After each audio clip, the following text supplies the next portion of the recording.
Assalamualaikum dan salam sejahtera. Bertemu kita sekali lagi di channel VVTV SK Taman Kereta Keledua. Saya Nur Alisa dan Nabil Darul Syakur, pengacara cilik daripada VVTV SK Kereta Keledua. Pada hari ini, sekolah kami mengadakan Majlis Mesyuarat Agung kali ke-22. Marilah kita saksikan perjalanan Majlis PIBG pada hari ini.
Assalamualaikum. Saya Hafiz Jazmin dari VVTV SK Taman Kereta Keledua. Boleh saya menemu ramah Puan? Boleh? Bagaimana PIBG dapat meningkatkan penyertaan ibu bapa dalam aktiviti sekolah? Assalamualaikum. Nama saya Nabiha. Saya mempunyai beberapa pandangan lah mengenai kehadiran ibu bapa dalam menyertai program-program yang diadakan oleh pihak PIBG. Okey, antaranya pihak sekolah boleh lakukan pada hari Minggu di mana ibu bapa ramai tidak bekerja pada hari itu.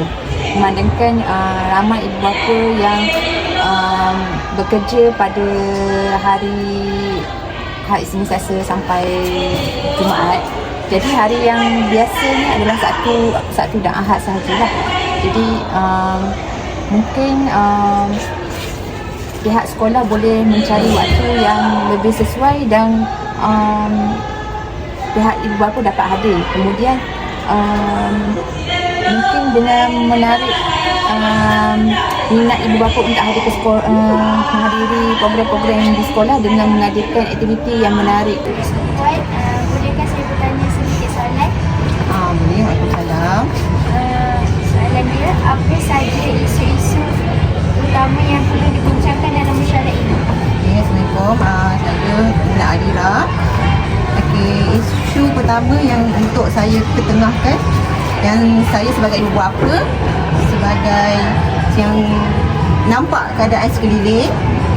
Pertama saya nak cakap pasal parking pasal ibu bapa bila dekat luar harap minta ada satu ataupun wakil seorang, contoh tak kisahlah dalam 5 minit ke, untuk jaga lalu lintas supaya keadaan tu teratur. Sebab walaupun cakap ada laluan tu satu hala, dia orang akan buat dua hala juga. Minta seorang ada wakil untuk jaga kita punya kat depan dia. So lalu lintas akan teratur lah. Yang kedua, cikgu kerap dia ada perjumpaan ibu bapa dengan ibu untuk tahu prestasi anak-anak yang kurang. Sebab sekarang ni kita tak ada ujian macam UPSR ataupun tu kan. So setengah ibu bapa tak faham apa maksud TP, peringkat-peringkat TP1, TP2 semua tu. Jadi cikgu tolong bagi tahu, kenapa anak saya ni macam mana cikgu ni kira TP ni macam ni. Ibu bapa nak tahu detail-detail tu macam tu untuk perjumpaan. tak terlalu detail pun tak apa, kira okey bagi tahu SMS ke, okey puan, anak puan macam ni, kelemahan dia macam ni. Okay. Yang ketiga, okey, yang ini saya betul-betul nak cikgu buat satu pemilihan untuk cari lagi bakat baru. Sebab saya tengok pandangan saya kekurangan bakat baru. Jadi cikgu buat pemilihan, okey pilih dah pilih. Dalam seminggu kita bagi tempoh. Kalau nampak dia berpotensi, kita teruskan. Atau kalau tak berpotensi, kita nyilahkan. Jangan orang kata simpan. Lepas tu nanti cikgu yang pening, tak cukup orang, macam tu. Maksud saya macam tu.